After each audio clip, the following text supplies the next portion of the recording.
Uma greve geral assombra o governo, Epstein continua a assombrar Trump e a Operação Influencer assombra agora o Procurador-Geral da República.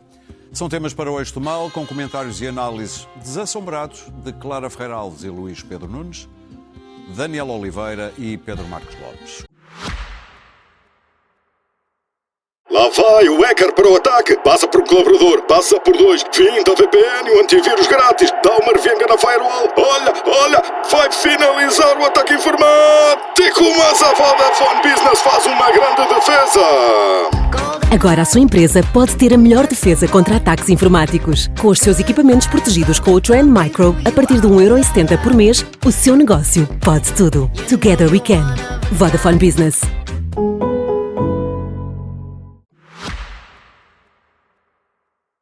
Hoje, o Conselho Geral da UGT decidiu, por unanimidade, avançar para uma greve geral, em conjunto com a CGTP, marcada para 11 de dezembro, isto apesar de o processo negocial do pacote laboral na concertação social não ter terminado, mas parece que as negociações bateram de frente no muro inflexível do governo. Esta será a quarta greve geral em Portugal desde 25 de abril, todas por causa de alterações às leis laborais. Daniel, o Primeiro-Ministro disse hoje que isto era a prova da instrumentalização do movimento sindical, quer pelo PS, quer pelo PCP, mas vale a pena dizer que o PSD também votou esta greve na UGT. Pois, eu acho que o Primeiro-Ministro não se informou bem, onde se calhar não sabe que o PSD tem sindicalistas e até na direção nacional do PSD, que votaram a favor da greve. E que são da direção nacional do PSD. Como a votação foi por unanimidade nos dois órgãos, não há grande discussão. Sim. E o Conselho Geral, quando estamos a falar, tem a representação de todos os sindicatos do UGT, portanto, absolutamente unânime. Imagino, aliás, que esta greve deve ser a greve mais consensual do movimento sindical até hoje. É difícil resumir porquê, eu vou tentar, mas estamos a falar de quase 150 alterações. Meu Deus, vou embora. Não, eu vou ser. Vou ser vou escolher três coisas. Porque na prática, de uma forma mais ou menos aberta, o que estas propostas fazem é permitir o despedimento quase livre, a precariedade eterna e tornar a vida das famílias muito mais difícil. E tudo ao contrário, isso é importante dizer, do que estava no programa eleitoral da AD. Eu vou dar três exemplos. Na precariedade, as contratações a prazo, os contratos a prazo, dos vários tipos de contratos a prazo que existem, são todos prolongados no tempo e uma das razões para contratar a prazo é alguém não ter sido permanente noutro sítio ou naquele.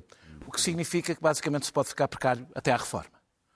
Em relação às famílias, os filhos com mais de 12 anos, os pais de filhos com mais de 12 anos ou com filhos deficientes vão poder passar a trabalhar aos fins de semana e à noite.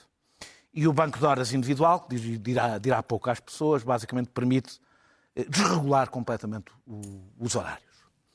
Por fim, o despedimento. Muito às pessoas, estás enganado. Não, mas o termo é que pode não dizer, porque os bancos de horas até agora não podiam ser individuais. Eram de grupo, eram de setores da empresa, porque há picos de produtividade, etc., normal. A partir do momento que estamos a falar de bancos de horas individuais, é basicamente, perde-se completamente o controle dos horários. E, por fim, os despedimentos, se um despedimento por suposta justa causa, se um tribunal considerar ilícito, o trabalhador deixa de poder exigir a sua reintegração e, aliás, perde quase todos os elementos de defesa em relação ao despedimento, o que significa, na realidade, que eu esta norma, aliás, acho muito provavelmente inconstitucional, porque permite o despedimento sem justa causa e as outras razões que existem na lei. Já havia, não é? E as outras razões que existem na já lei que são havia na justa causa. Eu ouço dizer que esta greve é extemporânea. Supostamente podia esperar um pouco mais. Que as greves devem ser feitas quando já tiver tudo aprovado, que é uma coisa um bocadinho absurda, como se a greve não tivesse um objetivo. Há um meio termo. Não, mas é que não há um meio termo neste momento. Não? Para já não há nenhuma negociação na concertação social. Nenhuma. Há 3 meses que a Ministra empurra com a barriga, adia reuniões, não responde às propostas que são feitas e a forma como entrou na negociação e pretendia sair não está disponível para negociar as traves mestras desta proposta. Qual é o problema? É que as traves mestras são basicamente tudo o que os sindicatos contestam. Portanto, isto não é uma negociação. Uma negociação é que se diz o que é importante, ainda por cima, numa proposta que é totalmente desequilibrada. É tudo, das quase 150 propostas, praticamente tudo desequilibra contra o trabalhador. Portanto, o que é que os sindicatos vão negociar exatamente? É o nível da derrota? Quanto é que se recua? Portanto, isto não é um processo negocial. E o que a ministra julgava ou esperava é que a UGT negociasse uns pormenorzinhos para aparecer na fotografia para o número que aconteceu, aliás, durante a Troika.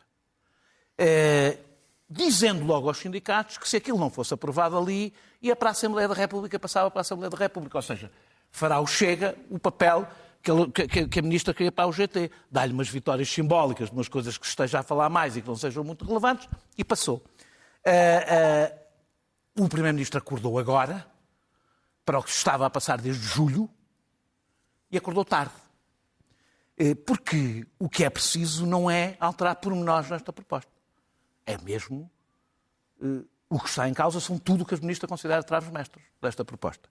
Por fim, dizer só que é irónico que esta proposta apareça quando temos pleno emprego e um crescimento económico, demonstrando que a lei laboral nunca foi a questão central para o desenvolvimento da nossa economia. Nunca foi e não é. É um projeto, no caso desta ministra, profundamente ideológico. Eu conheço as coisas da ministra antes de ser ministra. Aliás, quando ela deu posse, até penso que falei aqui disso, que era uma ministra radical, que iria trazer muitos problemas na área laboral. E trouxe. Luís Pedro? Bom, acho que não tem nada. Acho que uma greve geral revela, de facto, este consenso revela que possivelmente sem medidas de alteração à lei laboral, algures haverá motivos para que os sindicatos estejam de acordo e que achem que se deve convocar uma greve geral. Contudo, há aqui uns pontos que eu acho que se deve salientar. Primeiro, o que o Governo se acha que é extemporâneo devia ter algum esforço em explicar o que é que pretende fazer com esta lei laboral, que não se percebe muito bem. É verdade. Segunda coisa, eu acho que há ali medidas nitidamente que parecem medidas lebre, que são medidas para fazer cair e para se mostrar que... A da amamentação foi. Por exemplo, as questões de familiares e são nitidamente concessões que se vão fazer de forma muito a beneficiar as pessoas e dizer, sim senhor, a questão de toda a maneira dá uma sensação que eu acho que o argumento de que se devem fazer reformas nas leis quando há pleno emprego é um argumento que cola e que é lógico e parece aceitável se as reformas forem sensatas e tiverem lógica. Agora, quando vejo que as duas centrais sindicais estão empenhadas nesta greve, questiono-me se não há, de facto, aqui algum problema, mas também me questiono se as pessoas estarão minimamente mobilizadas para fazer greve numa altura destas. Eu ouvi aqui, já nesta televisão, por algumas pessoas dizer que isto é uma legislação de 2015 e não uma legislação para 2025. Isso é uma questão que também se me coloca, que é se estas alterações que estamos aqui a falar sobre a legislação laboral não é uma legislação que tem a ver já com uma década passada e não tem a ver com o que aí vem, que estamos a falar de um mundo em que a indústria automóvel alemã vai acabar e um mundo em que a inteligência artificial vai entrar. Eu exatamente por isso que se calhar era preciso ser mais restritivo. Não sei. Sabes o que é que eu resolvi perguntar? Resolvi perguntar à inteligência artificial se a inteligência artificial era perigosa para Portugal e se tendo em conta as alterações da lei laboral de outubro de 2025. Perguntaste ao ChatGPT? Sim, mas ao caro. Então a inteligência artificial vai prejudicar os portugueses? Sim, se nada mudar. E diz que Portugal está muito, muito suscetível à inteligência artificial porque tem muito excesso de administrativos, recepcionistas, operadores de call center, turismo, Portanto, são setores onde a inteligência artificial vai entrar. Por isso é o que o ministro deu aquele salto. E, portanto, que não há o que devia haver na leis laborais e que os sindicatos deviam estar a pedir era legislação laboral de proteção à inteligência artificial. E se pedirem isso ao ChatGPT, ele faz uma tabela comparativa entre Portugal de 2025 e França, Alemanha, Holanda e Dinamarca sobre transparência algorítmica, proteção contra despedimentos por substituição tecnológica, direito à formação e upskilling, direito ao controle humano, desempenho e avaliações por inteligência artificial. E são coisas que, se calhar, podiam estar mais contempladas neste debate que estamos a ter neste momento e que não estão a ter sido em conta. E obrigado, ChatGPT, por esta ajuda. Este discurso teve a participação da inteligência artificial. Deixa-me só dizer uma coisa. Mas que não está. Estamos a debater temas que foram debatidos em 2015 no pós-Troika novamente. E o país precisa, o próprio inteligência artificial diz, o país não precisa de flexibilidade, precisa de melhor de formação e mais baixa para metade das horas obrigatórias em formação profissional. O novo pacote laboral, No ou a pacote proposta. Clara. Eu vou neste sentido do ChatGPT, eu não sei qual foi a inteligência. Esta lei Foi uma boa inteligência. ainda não está sequer aprovada, e vamos ver se vai ser aprovada, e já está obsoleta. Porque desde a última greve geral até ao futuro, o mercado de trabalho alterou-se substancialmente. E não será o mesmo. Nos próximos 5 anos vamos assistir a uma alteração fundamental da vida dos trabalhadores, que já não são considerados sequer trabalhadores, em que aquilo que chamamos hoje precariedade vai ser a norma. E, portanto, esta lei é uma lei adaptada ao passado, é um facto, e aquilo que eu temo no futuro é que até os próprios sindicatos já não façam parte desse futuro. Mas não sei, vamos ver. O mundo está numa mutação tão grande e tão rápida que é impossível prever. Daqui a um ano já vai tudo estar diferente. Agora, o problema desta lei, evidentemente que isto gera sempre uma movimentação política e é um teste de forças até para a esquerda, a mobilização que consegue ou não.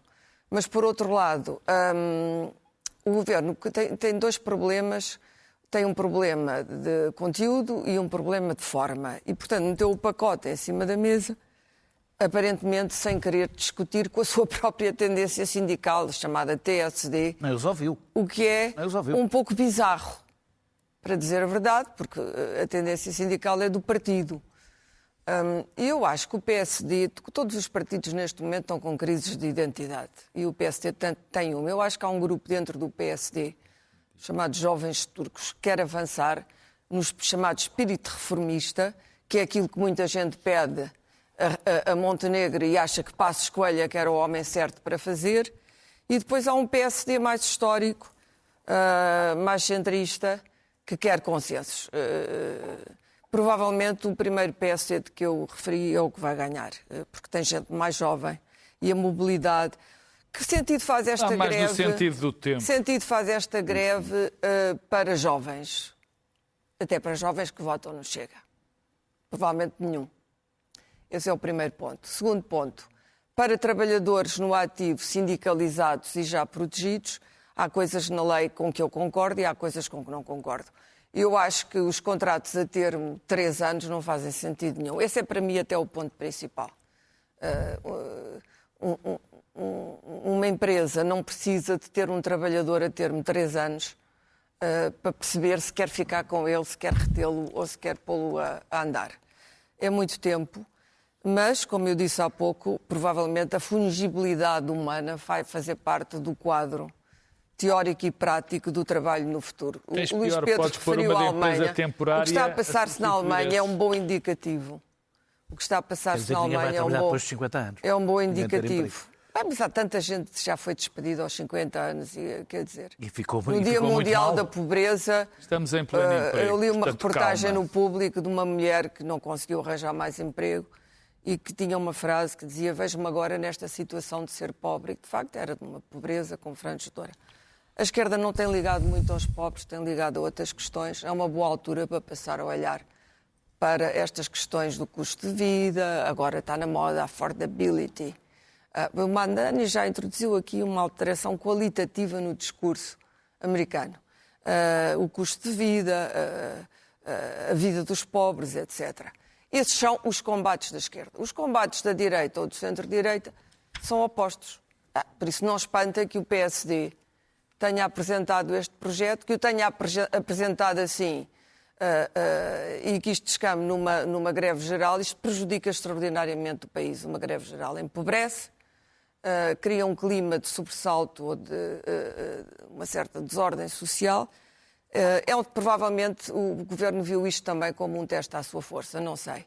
É provável que esta lei venha a ser aprovada. Porque se a negociação com o Chega e com a IL, enfim, a IL não tem muito peso, mas o Chega tem bastante peso. O Chega disse que no trabalho por turnos queria negociar, mas eu em tudo o que li não percebi o que é que ele queria dizer com isto do trabalho por turnos. Qual era a objeção? Porque não é especificado, é uma frase. Tem a ver com não sei se algum dos meus colegas me poderá elucidar, fora, mas não percebi qual era a objeção dele e o que é que ele pretendia da lei. Mas provavelmente, se é só isto, é uma coisa pouca. Politicamente, Portugal está num momento também de viragem, é evidente. O que é que vai acontecer, não sei. Sei que se esta greve for... Eu penso que a UGT ainda há alguma hipótese, agora que Montenegro se apercebeu que ia haver uma greve geral, há alguma hipótese de ainda haver alguma concertação. Muito bem. A CGTP não. O PC, a única força que lhe resta ainda esta é dos sindicatos. Eu disse deficientes, queria ter dito pessoas portadoras de deficiência. Pedro Marcos Lopes. Eu ia começar por outro lado, mas há aqui duas notas daquilo que foi dito que eu faço mesmo questão, há dois pontos que eu faço mesmo questão de frisar. O primeiro é, quanto mais esta lei parecer obsoleta em função daquilo que vem, dos novos paradigmas do trabalho, mais necessário é que as leis do trabalho protejam os trabalhadores. É exatamente ao contrário do que está dito. Pedro, uma lei pode ser sempre refeita, não é? Claro, porque quando há uma exposição, quando uma exposição à informalidade demasiada, quando estamos a falar de vínculos precários, mais tem que ser defendido o trabalhador. Bom, mas deixa-me, era essa nota. A segunda tem a ver com a questão de esta lei é a negação absoluta do pensamento social-democrata e da doutrina social da Igreja para o trabalho. A negação absoluta. Não é uma lei digna sequer que um partido que se chama social-democrata possa defender. Mas deixa-me começar pelo princípio. Eu andei anos e anos a vociferar contra as leis de trabalho em Portugal. Está aqui o meu camarada, que é testemunha. Porque, de facto, as leis laborais em Portugal, até há relativamente pouco tempo, eram estupidamente restritivas. E eram, de facto, um empecilho ao desenvolvimento e à prossecução dos trabalhos das empresas. É um facto. Era um fator que atrapalhava. Neste momento, a lei laboral que existe é uma lei que compara perfeitamente com qualquer partido, com qualquer país europeu, de qualquer país, por muito liberal que seja. Não tem problema nenhum. Aliás, se tu pensares nos empresários, eu conheço bem, tenho algumas coisas com esse mundo, se perguntares a empresários quais são os problemas que o senhor tem, que quer ver resolvidos para que a sua empresa funcione melhor, ninguém se pensa na lei laboral. Não é os despedimentos. Não é na lei laboral que ninguém pensa. Eles começam por dizer, olha, estou farto de burocracia, os tribunais não trabalham, isto é só leis e mais leizinhas, e mais taxas e mais taxinhas, e mais impostos, e nós vamos a uma conservatória do registro predial e só daqui a 5 meses é que conseguimos o registro. É nisto que eles falam. Ninguém está preocupado com a legislação laboral, nem percebo, aliás, onde é que há este sustento para este governo em fazer isto. Claro que se perguntares a um patrão, o que é normalíssimo, porque para ter mais lucro, o que é a coisa melhor que há. Eu sou um capitalista, acredito que o lucro faz gerar dinheiro e é melhor para as pessoas. Claro que o patrão se disser, bom, agora pode fazer bancos de horas para toda a gente, pode despedir, pode fazer isto e aquilo. Não é bem o que está na lei, mas claro que fica contente. O que nós estamos perante, esta lei laboral não é uma revisão da lei laboral. Isto não é uma revisão da lei laboral. É todo um novo paradigma do direito do trabalho. O direito do trabalho, quer dizer, porque é convém dizer, mas eu digo, é que é mesmo. O direito do trabalho foi feito para proteger o trabalhador, porque tem sempre, o trabalhador é sempre a parte mais frágil.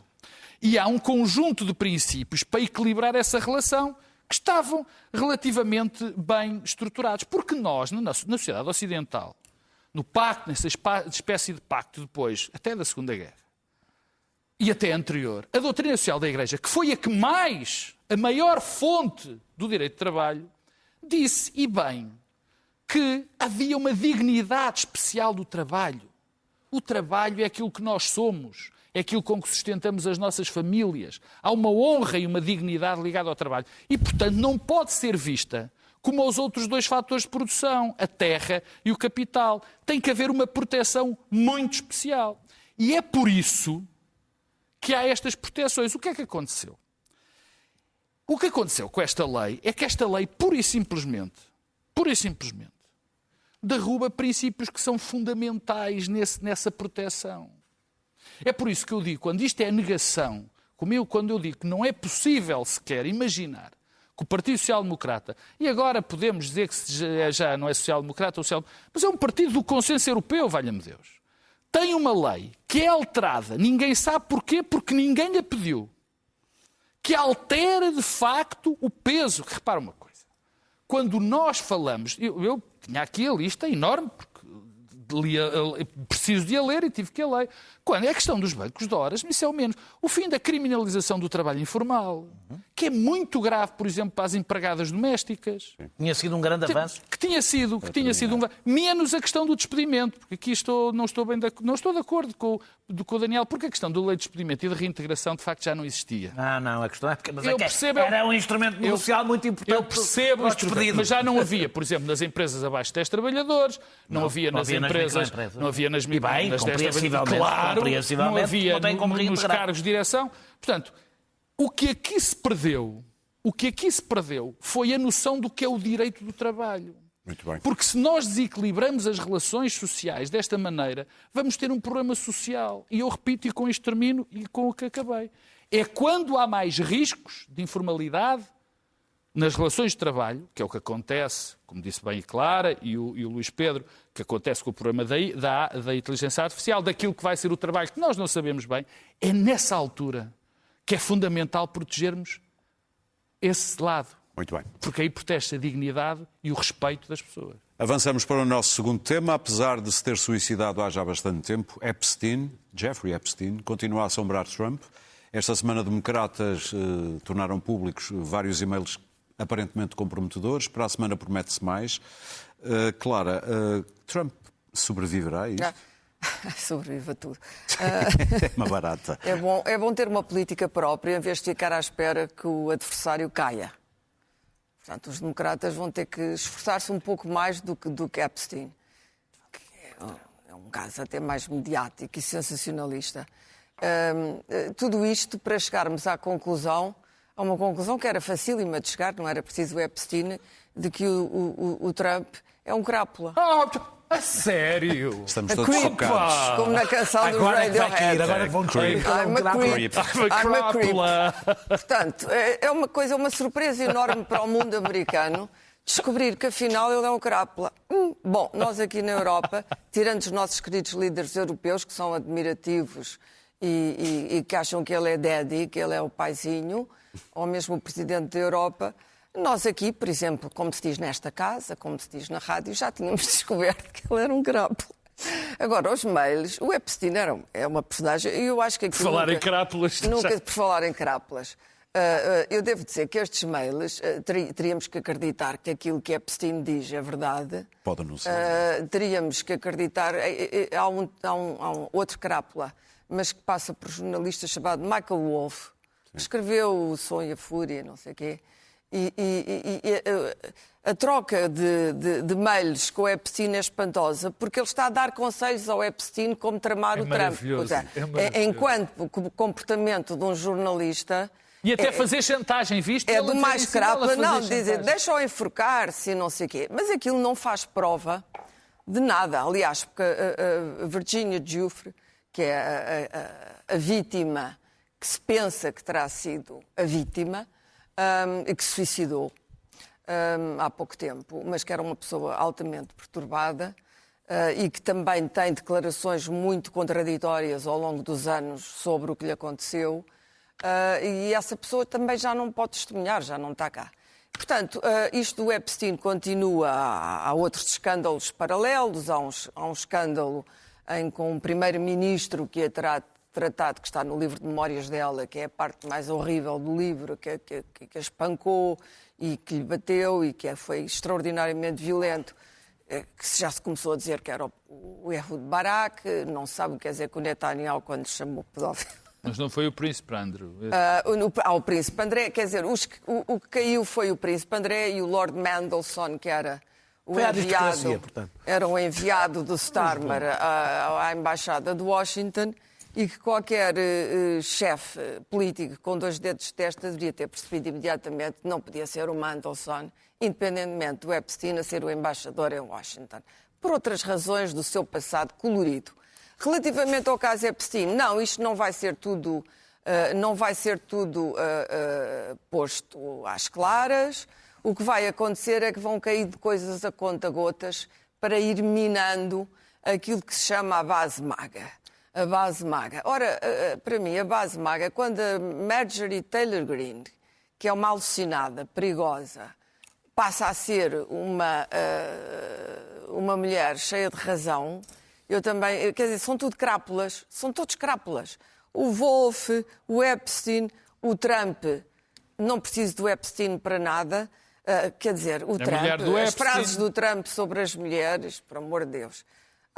Já se esqueceram do grab 'em by the pussy? Não, exatamente, já se esqueceram de tudo. Não. Há coisas que a gente pode dizer em inglês aqui na televisão. Não, e fica nunca, bem, nunca mas poderias dizer isso em português. como em português, ficaria de péssimo. Gatinha. Ei! Gatinha bonita. Mas é extraordinário como eu acho que isto mina todo o processo democrático americano, que é muito pior. E, portanto, para não perdermos muito latim com isto, ou não gastarmos muita vela com rios de fundos, o Trump vai sobreviver a isto e mais, vai armar-se, porque todo aquele mundo à volta do Trump, e há alguns bem mais inteligentes do que ele e bem mais, vai começar a tentar defender-se disto. E, portanto, é evidente que isto trará represálias.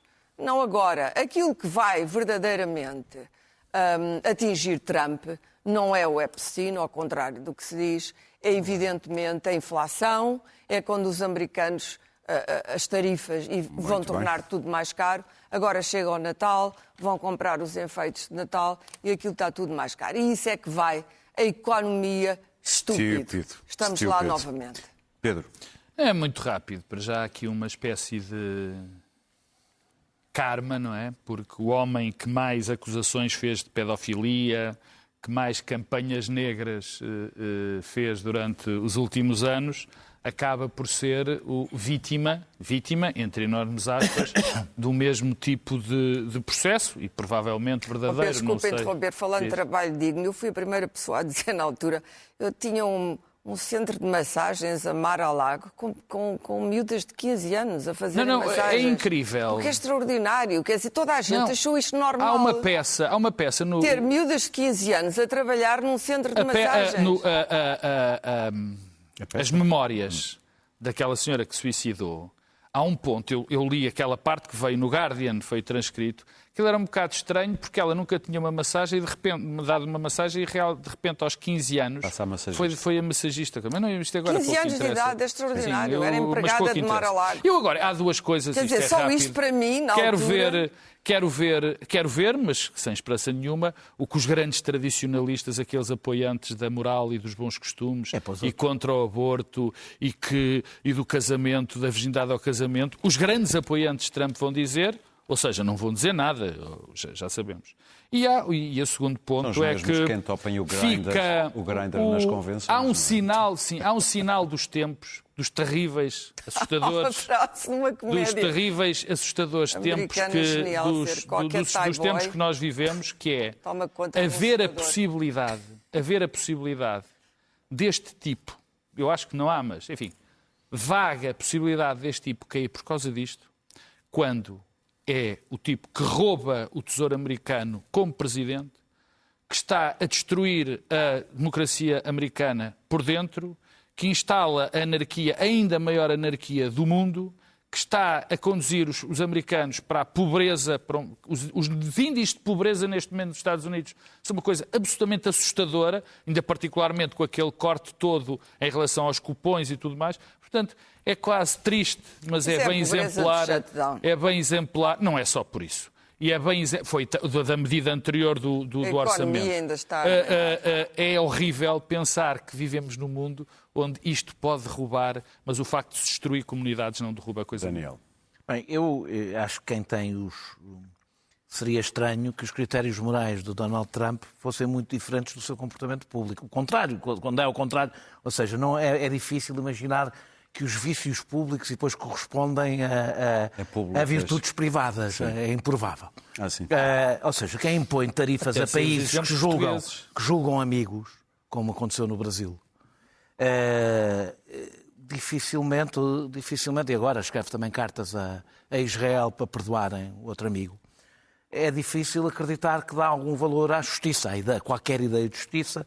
Quem usa o lugar para fazer...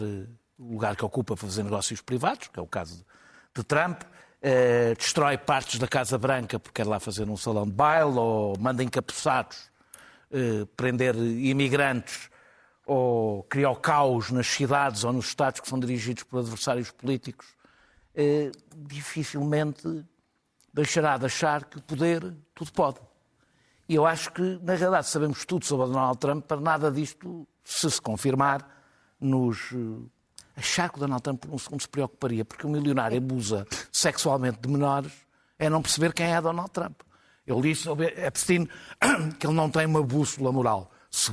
Seguramente a bússola nunca seria Trump. Donald Trump personifica, todo o comportamento do Donald Trump personifica a brutalidade e a buçalidade do poder. E, sobretudo, do poder do dinheiro. É isso, sobretudo, que ele representa. A ideia de que o dinheiro compra e pode tudo. Ele, aliás, toda a política dele, todo o discurso dele é baseado nessa ideia. De que o dinheiro Ele só pôde fazer a carreira tudo que fez na política por isso. Muito dinheiro.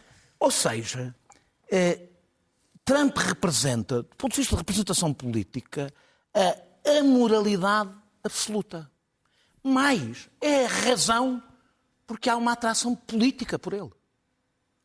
A ideia que se impôs e que se andou, na realidade, nas últimas décadas, a tentar convencer as pessoas, importante é que chegues lá acima. Pois lá em cima podes tudo. Porque mereces, porque chegaste lá, mereces tudo poder, incluindo abusar. Quem pode fazer tudo o que Trump acha que se pode fazer, também pode abusar sexualmente de menores. Donald Trump vai pagar, termino, na mesma semana em que sobre isto vergou 8 deputados, 8 congressistas democratas. Num mesmíssimo momento, num momento em que supostamente ficaria... Ganhou o shutdown. Ganhou-se porquê? Porque há aquele jogo, não é, dos carros que vão um contra o outro a ver quem é o primeiro a desviar. O sociopata ou o psicopata costuma ganhar esse jogo. Portanto, ele ganhou sempre. Luís Pedro? Isto é uma questão que me levanta algumas dúvidas, porque a questão da pedofilia é uma questão que a base conspiracionista MAGA leva muito a sério. E, aliás, já há um pequeno levantamento nos congressistas MAGA conspiracionistas em relação a esta questão dos mails do Epstein. Se formos ver a Fox News, nada disto. Se formos ver a Fox News, nada se passa, apenas o que aconteceu foi que os democratas, por terem perdido o shutdown, resolveram fazer libertar 20 mil mails que nada fazem para prejudicar, nada provam em relação ao presidente Trump. Contudo, Trump leva esta questão do Epstein muito a sério e é uma coisa que o incomoda bastante.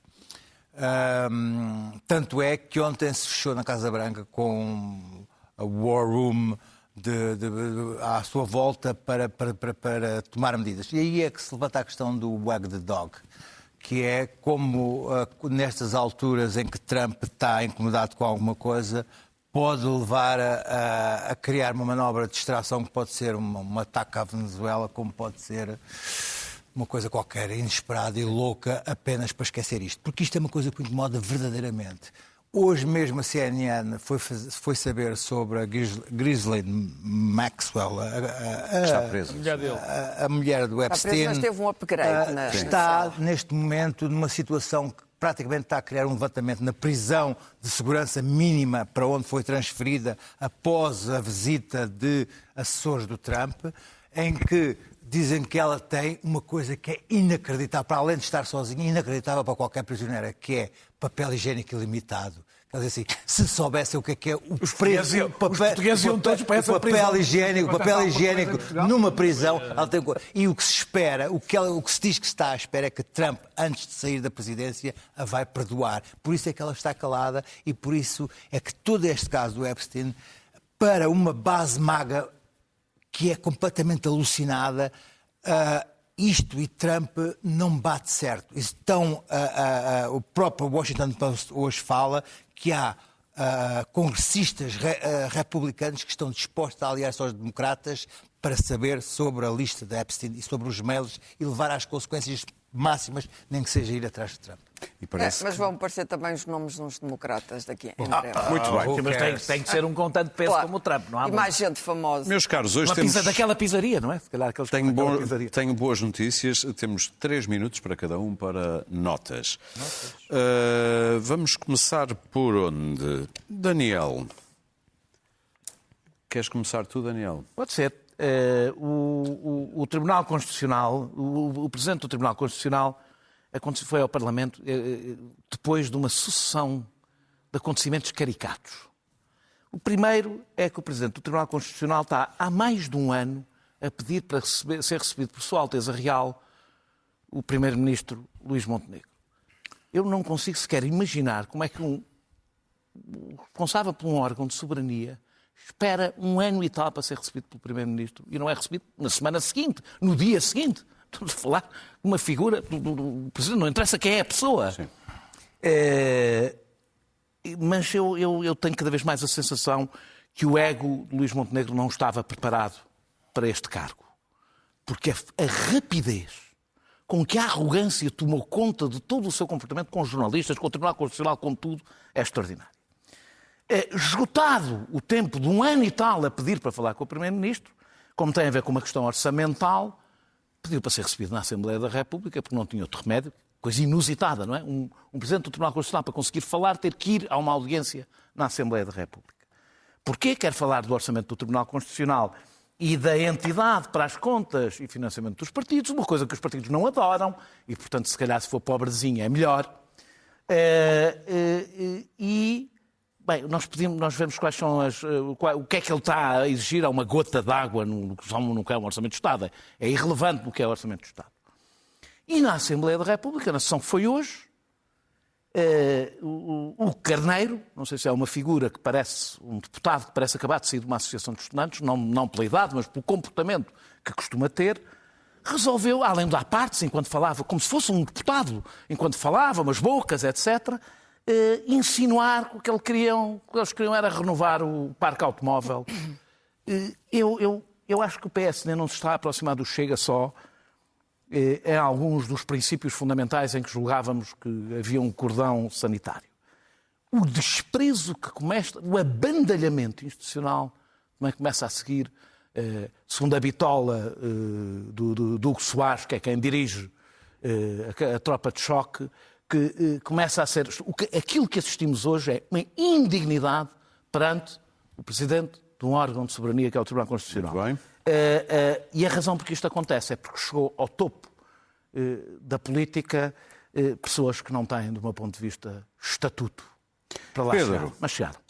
A Operação Influencer deitou abaixo um Primeiro-Ministro e agora Amadeu Guerra anda com problema de datas em relação ao Tribunal da Relação? Estou à espera de um livrito daqui a uns anos sobre esta operação Influencer, que este é notável o que está a acontecer. Há 2 anos eu disse aqui que estávamos perante um golpe de Estado institucional. Portanto, nós estamos face a uma investigação que leva 6 anos, não são 2, são 6 anos. Para os Uma prazos investigação. não é muito. Sim. É quase uma rapidez. Uma investigação que leva 2 anos, não há acusação, não há transcrição do que está nos computadores e nas chamadas. Aliás, há arguidos que continuam com os iPads dos filhos no tribunal porque eles ainda não conseguiram tirar as informações que têm um dos filhos. Há 3 arguidos que ainda não foram ouvidos. E há um ponto que, enfim, curiosíssimo, que a semana passada eu vi este governo delirante, em grande emoção, a comemorar a inauguração da fábrica de Sines, a do Data Center, a tal fábrica que, pelos vistos, está mergulhada em corrupção, tal que até o Presidente da Câmara de Sines esteve 5 dias aqui nos calabouços preso por causa de uma dádiva de cerca de 1.000 euros à equipa de basquetebol do Vasco da Gama de Sines. É bom que digas ironia. Não, sim, mas não, é ironia, mas foi o que aconteceu. Foi o que aconteceu. Teve mesmo... Portanto, depois demitiu-se um governo, ainda não sabe porquê, portanto, isto continua. O prazo, o processo, nem celeridade foi pedida, portanto, o prazo nem tem celeridade atribuída, portanto, o prazo corre normal, foi derrubado um governo que tinha uma maioria absoluta. E neste momento temos, além desse governo de maioria absoluta que foi derrubado, também temos 60 deputados do Chega. Por isso é que eu volto a dizer aquilo que disse na altura. Foi um verdadeiro golpe de Estado institucional, porque, de facto, mandou-se um governo abaixo por rigorosamente extraordinário. Extraordinário. Foi esta semana o Procurador-Geral da República, que já tinha dito também a semana passada que provavelmente ia ter um presente de Natal, que é a história da Spinum Viva. Se calhar vamos ter aí um presente de Natal que se vai resolver isso da Spinum Viva. Não sei se foi bom este o tom, porque ele tem um tom mais pesado. Mas disse uma coisa verdadeiramente notável. Disse havia atrasos no processo de influência. Portanto, este vai há 6 anos e que não aconteceu nada, porque havia um recurso sobre uma coisita no Tribunal da Relação.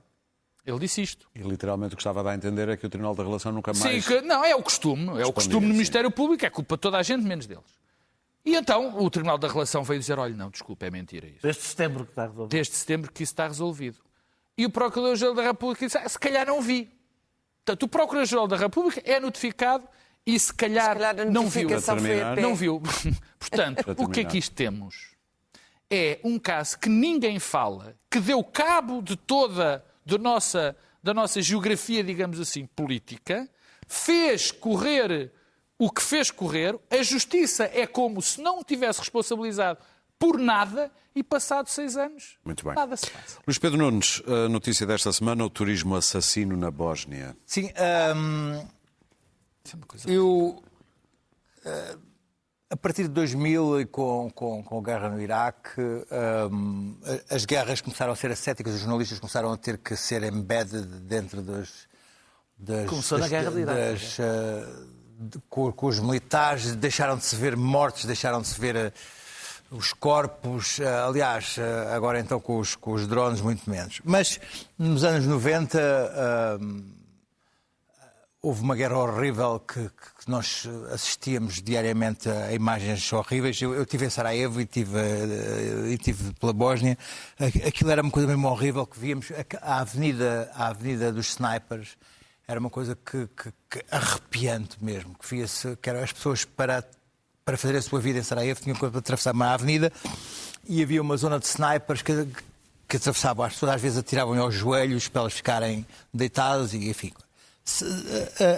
A notícia desta semana é de que havia pessoas que pagavam, pessoas da Europa, italianos não, mas de outros países também, que pagavam para ir ao fim de semana a tirar a pessoas da Avenida dos Snipers e pagavam o correspondente hoje a 80 mil euros por adultos e 100 mil euros por crianças. Por matar crianças. Para matar crianças. E saíam de Trieste para ir à caça e depois voltavam e continuavam com as suas vidas normais. Estamos a falar de pessoas com muito Faz dinheiro, do Trump um santo. com reputação, empresários que durante o cerco de Sarajevo pagavam para matar civis desarmados. Algumas lembrar-se-ão do que foram aqueles, a matança do mercado, os pedaços de corpos, ou mesmo, de facto, as pessoas a correrem naquele desespero daquela avenida em Sarajevo e de caírem. Agora, o que é a natureza do mal de uma pessoa que vai matar outra e depois volta à sua vida à segunda-feira, depois de ter assassinado um outro ser humano num ato de caça? Já acontecia na África do Sul. Sim. A caça ao negro. Sim, e aliás, o Trump agora só dá vistos a brancos da África do Sul. Também, isto depois dá tudo uma volta, também. Mas isto é uma coisa que me deixou-me de tal maneira chocado e de tal maneira agoniado. Isto agora só foram 5 italianos que vão ser acusados. Mas isto é de tal maneira enojante, eu não sei, eu acho que as pessoas deviam ver um bocadinho as imagens de ir ao YouTube, muito ver a Avenida dos Snipers e depois ler esta notícia e perguntar-se não há psicologia que consiga explicar-me isso. Possível isto. Clara, 10 anos sobre os atentados do Bataclan e do estádio. 10 anos sobre os atentados de Paris, 130 mortos. A França hoje prestou homenagem aos mortos. No Bataclan, toda a gente se lembra do atentado do Bataclan, e no estádio de Paris. O primeiro assassinado pelos terroristas chamava-se Manuel Dias, era um franco-português. Há sempre um português em todo o lado. E a filha ou o filho tem uma placa com o nome dele, por ser a primeira vítima, e os descendentes foram os únicos autorizados a falar em nome das vítimas. É bom recordar esta data porque a Europa tem tido uma memória curta sobre os horrores que lhe sucederam. E falámos aqui da guerra do Iraque, esta foi uma consequência, os atentados terroristas foram uma consequência terrível, que é um preço que a Europa pagou pelas guerras no Médio Oriente. O problema do Islão político não ficou resolvido, está longe de estar resolvido, está mitigado, não está resolvido e também não há diversos métodos que têm sido tentados, mas não tem havido um método que seja bem sucedido. Quer dizer que o terrorismo tem continuado. Hoje é menos, na Alemanha, por exemplo, nem sequer é noticiado muitas vezes, por causa de não criar embates entre imigrantes e os nativos, mas este problema vai continuar a atormentar a Europa. Em todo o caso, falámos aqui no mal e o que aconteceu naquele dia em Paris foi absolutamente terrível. 2 dos sobreviventes, entretanto, suicidaram-se. E as sequelas que o terrorismo deixa nas vítimas duram até à morte, e quiçá para além da morte. Portanto, é uma data que não devemos apagar, não devemos esquecer. Houve muito mais atentados na Europa e não podemos continuar a fingir que não tivemos este problema, que é uma coisa que me parece que está a suceder. Alguns dos líderes europeus não eram líderes na altura. Macron já era, não eram líderes na altura. Mas Macron já era, por acaso não sei se Macron também não era. Pois, exato. E não sendo líderes nessa altura, têm um fraco entendimento deste problema na Europa. E o que ele significa. E a confusão que hoje há entre os nativismos e as resistências à imigração vieram compor ainda mais um quadro de confusão que deixa as polícias e aqueles que perseguem este tipo de criminalidade terrorista ainda mais isolados e mais opacos. É um mundo de opacidade mesmo.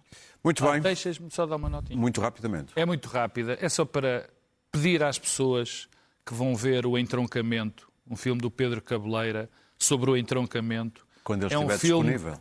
Que acho que vai estar disponível nas salas a partir de já é só em festivais. É um filme extraordinário, com diálogos ótimos, com atores novos extraordinários. Fiquei muito sensibilizado e acho que o Pedro Cabeleira não só fez um grande filme Uma peça Muito cinematográfica, como também é um grande documento. Fica aí Grande sublinhado. parabéns. Nós voltamos na próxima quinta-feira para mais um Eixo do Mal. Já sabe, também sempre disponíveis em podcast e também na app da SIC Notícias. Jornal da Meia-Noite já a seguir.